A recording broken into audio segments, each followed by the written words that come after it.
এইবাৰ শিক্ষক কৰ্মচাৰীসকলৰ বাবে আহিছে আন এটা বৃহৎ সুখবৰ।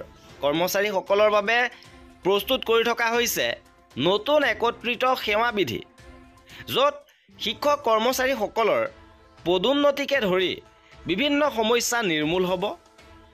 শিক্ষামন্ত্ৰী ডাক্তৰ ৰণোজ পেগুৱে এই সন্দৰ্ভত ঘোষণা কৰিছে যে প্ৰস্তুত কৰা হৈছে নতুন একত্ৰিত সেৱা বিধি।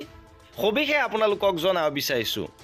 আমি এখন নতুন একত্ৰিত সেৱা বিধি বিদ্যালয় শিক্ষাৰ কাৰণে ক্লাছ 1 to 12 তাৰ কাৰণে এখন একত্ৰিত সেৱা বিধি প্ৰস্তুত কৰি আছোঁ। ইতিমধ্যে শিক্ষক সংগঠনসমূহৰ লগতো আলোচনা হৈছে আৰু ইয়াতে শিক্ষকসকলৰ পদোন্নতিৰ ব্যৱস্থা যাতে থাকে তাৰ কাৰণে বিশেষ দফা সন্নিৱিষ্ট হ'ব।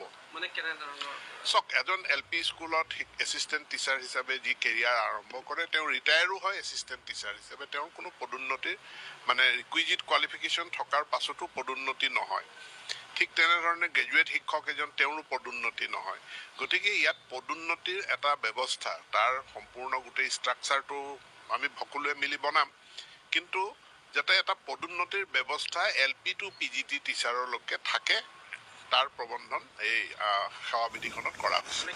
কি একজেক্টলি কি হ'ব মই সেইটো এই মুহূৰ্তত কৈ দিয়া সম্ভৱ নহয়, কাৰণ আমি যিয়ে প্ৰস্তুত নকৰোঁ আমি বিধানসভাৰ মজিয়ালৈ যাব লাগিব, কিন্তু প্ৰমোচনৰ এটা ব্যৱস্থা আমি প্ৰস্তাৱ কৰিছোঁ।